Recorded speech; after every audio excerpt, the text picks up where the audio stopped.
रेणु मिश्रा पौराणिक कथा YouTube channel में आप सबों का स्वागत है।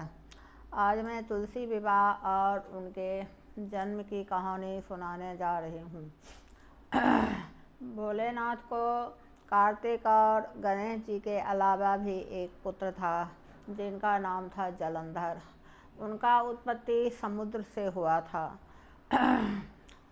जलंधर जो थे बहुत ही आताई थे और वृंदा जो थी उनका जन्म एक राक्षस कुल में हुआ था, लेकिन वह विष्णु भगवान का बहुत बड़ा भक्त थी। जब वृंदा सयानी हुई, विवाह योग्य हुई, तब वृंदा का विवाह जलंधर से संपन्न हुआ। जलंधर जो था वो देवता सबको परेशान करते रहते थे। एक बार जलंधर युद्ध के मैदान में गए तो वृंदा अपना पूजा पर संकल्प करके बैठी और जलंधर से बोली कि हे स्वामी, जब तक आप युद्ध में विजयी होकर नहीं आइएगा तब तक मैं अपने पूजा पर बैठी रहूँगी। देवता सबको जलंधर परास्त कर दिए थे। देवता सब में कोलाहल मचा हुआ था, हाहाकार मचा हुआ था। तब सब देवता विष्णु भगवान से बोले कि हे भगवान, हे देव, अब हम लोग की रक्षा आप ही कर सकते हैं, इसका कोई उपाय कीजिए। तब अपने तप बल से विष्णु भगवान देखे कि वृंदा जो है सो बहुत ही पतिव्रता है और उनके पतिव्रत धर्म से जलंधर नहीं मर रहा है और सबको परास्त कर रहा है। तब विष्णु भगवान बोले कि वृंदा जो है सो मेरा बहुत बड़ा भक्त है, उसके साथ मैं छल नहीं कर सकता हूँ, उसके साथ मैं अन्याय नहीं कर सकता हूँ। तब सब देवता बोले कि हे देव, आप कोई दूसरा ही सही, लेकिन कोई भी उपाय आप कीजिए, हम लोग को जलंधर से बचाइए। विष्णु भगवान क्या किए, जलंधर का रूप धर करके और उसके रूम में, वृंदा के रूम में घुस गए। वृंदा जब देखी जलंधर के रूप में विष्णु भगवान को तो वह सोची कि मेरा पति युद्ध के मैदान से जीत करके आ गए हैं। वह आ करके और जलंधर रूपी विष्णु भगवान को वो पैर छू करके प्रणाम की। जैसे ही वह पैर छू करके प्रणाम की तभी उसका व्रत जो था वह भंग हो गया और जलंधर मर गया। जलंधर को देवता लोग मार गिराए। उसका गर्दन जो था वो काट करके उसके आगे में, वृंदा के आगे में आ करके गिरा। वृंदा के आगे में जब जलंधर का सिर गिरा तब वृंदा जो थी विष्णु भगवान को देखने लगी। विष्णु भगवान को जब देखने लगी तो विष्णु भगवान अवाक रह गए और अपना असली रूप में आ गए। असली रूप में आ गए तब वृंदा बोली कि हे भगवान, मैंने आपका उतना पूजा अर्चना की है और आप मेरे साथ ऐसा बड़ा छल किए हैं। तुरंत वृंदा श्राप दे दी। बोली कि आप पत्थर बन जाइए, हृदयहीन पत्थर के रूप में परिवर्तित हो जाइए। तुरंत ही विष्णु भगवान एक शिला के रूप में, हृदयहीन पत्थर के रूप में परिवर्तित हो गए। फिर जब विष्णु भगवान पत्थर बन गए तब फिर देवता सब में हाहाकार मच गया। सब देवता मिल करके आ करके वृंदा से अनुनय विनय करने लगे।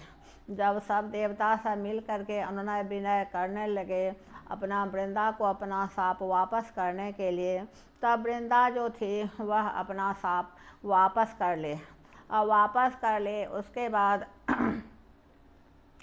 जलंधर को अपने गोद में रख करके सती हो गई और विष्णु भगवान बोले कि मैं जो इतना बड़ा पाप किया हूँ, इतना बड़ा छल किया हूँ अपने भक्त के साथ, तो वृंदा को बोली कि हे वृंदा, तुम धरती पर पेड़ के रूप में अवतरित होना और मैं तुम्हारे छाया के रूप में, यानी तुम्हारे छाया में रहूँगा, यानी पेड़ के नीचे में रहूँगा। ऐसा ही हुआ। सती हो गई, वृंदा सती हो गई। वृंदा भी जलंधर के साथ जल करके राख हो गई और उसके राख से एक पौधा का जन्म हुआ जिसका नाम तुलसी जी विष्णु भगवान रखे। तुलसी जी के नीचे में विष्णु विष्णु भगवान रहते हैं। उनको उनका छोटा सा नाम शिला भी है। और शालिग्राम नामक नगर में ऐसा घटना घटा था और वहाँ पर एक बहुत बड़ा शिव मंदिर है। अगर जो भी आदमी देवउठान एकादशी के दिन जो भी आदमी विष्णु भगवान और वृंदा का शादी करते हैं नियम पूर्वक धूमधाम से, जैसे कि मनुष्य जाति का शादी होता है, तो उनको मोक्ष की प्राप्ति होती है। जिनको विष्णु भगवान कन्या नहीं दिए हुए हैं और वो जो देवउठान के दिन, देवउठान एकादशी यानी कार्तिक मास में शुक्ल पक्ष में जो तुलसी जी और विष्णु भगवान का पूजा करते हैं, उनको कन्यादान का भी फल मिलता है और उसका पुनर्जन्म नहीं होता है। और इनका जो विवाह है सो एक चौकी पर एक गमला रख लीजिए तुलसी जी का, उसको गेरुआ रंग से रंग कर दीजिए और एक छोटा सा चौकी पर लाल कपड़ा रख करके और विष्णु भगवान का वही जो शालिग्राम रूप में है उनको रख दीजिए। उनका शादी करके 7 बार उनका परिक्रमा कर दीजिए तो आपको मोक्ष की प्राप्ति होगी। विष्णु भगवान जो हैं सो शालिग्राम के रूप में बहुत रूप में है। वह नेपाल के एक गंडकी नदी में शालिग्राम का बहुत सा पत्थर के रूप में वो रहते हैं, जिसको कुछ आदमी भोलेनाथ का ला करके भोलेनाथ के रूप में पूजा करते हैं। सबसे काला जो पत्थर रहता है उनका, वह बहुत ही अच्छा माना जाता है।